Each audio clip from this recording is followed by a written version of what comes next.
India की number 1 choice Bharat matrimony. और Israel में अमेरिका के राजदूत के एक बयान ने अरब देशों में अमेरिका की एंट्री बैन करवा दी। एक बयान ने अरब देशों को यह सोचने पर मजबूर कर दिया है कि कहीं इजराइल की सुरक्षा के बहाने ट्रंप मध्य पूर्व का नक्शा बदलने की तैयारी तो नहीं कर रहे। अरब देशों को डर है कि अगर अमेरिका और इजराइल का अगला निशाना ईरान बना और ईरान कमजोर हुआ तो मध्य पूर्व का शक्ति संतुलन हमेशा के लिए बदल जाएगा। इसी डर से ओआईसी, अरब लीग और जीसीसी जैसे मुस्लिम देशों के संगठन खुलकर अमेरिका के विरोध में उतर गए। असर इतना बड़ा हुआ है कि अरब की जिस जमीन पर बहरीन, कुवैत, कतर, यूएई जैसे देशों में अमेरिका के कम से कम 8 स्थायी सैन्य बेस और कम से कम 12 अस्थायी सैन्य ठिकाने हैं, वहां से अमेरिका को ईरान की तरफ एक ड्रोन तक उड़ाने की अनुमति नहीं मिल रही। आज का इजराइल 22,000 वर्ग किलोमीटर का देश है, लेकिन ग्रेटर इजराइल को लेकर बाइबल में जो अवधारणा है वो नील नदी से फुरात तक के 20 लाख वर्ग किलोमीटर को समेट लेती है। इसीलिए अब सिर्फ अरब देश नहीं बल्कि दुनिया भर के मुस्लिम राष्ट्र सक्रिय हो गए।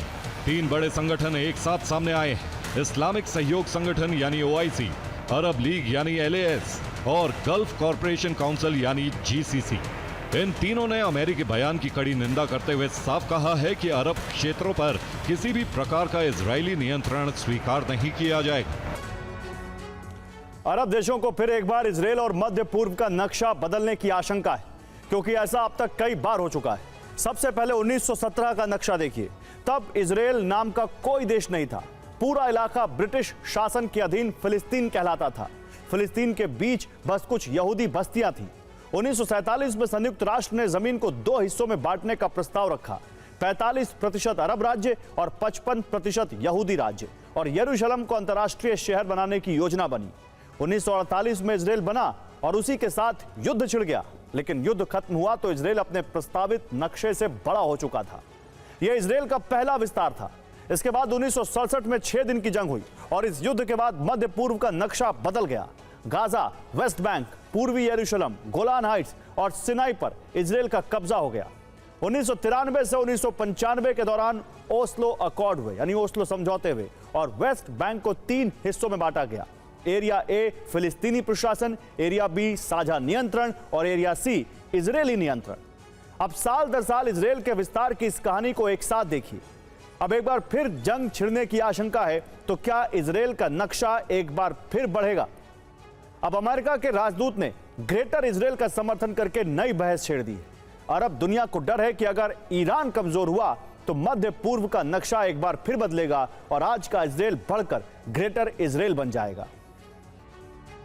अब सवाल यह कि क्या अरब देश अमेरिका को ईरान पर हमला करने से रोक सकेंगे? क्योंकि कोई भी बड़ा युद्ध सिर्फ हथियारों से नहीं लड़ा जाता। युद्ध जीतने के लिए जमीन चाहिए, आसमान चाहिए और सप्लाई का रास्ता चाहिए, और ये तीनों चीजें अरब देशों के हाथ में हैं। सऊदी अरब, संयुक्त अरब अमीरात, कतर, जॉर्डन, मिस्र, इन देशों में अमेरिका के सैन्य ठिकाने, लेकिन अब ये देश अपने एयरबेस बंद कर रहे हैं।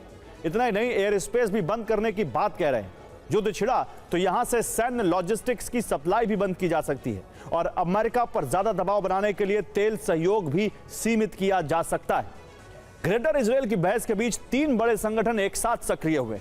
इस्लामिक सहयोग संगठन में 57 देश हैं, अरब लीग यानी लैस में 22 देश हैं और खाड़ी सुरक्षा गठबंधन यानी जीसीसी में 6 खाड़ी देश हैं। इन संगठनों का संदेश साफ है कि अरब की सरहद उनकी रेड लाइन है और अगर मध्य पूर्व का नक्शा बदलने की कोशिश हुई तो जवाब भी सामूहिक होगा। इंडिया की नंबर 1 चॉइस भारत मैट्रिमनी।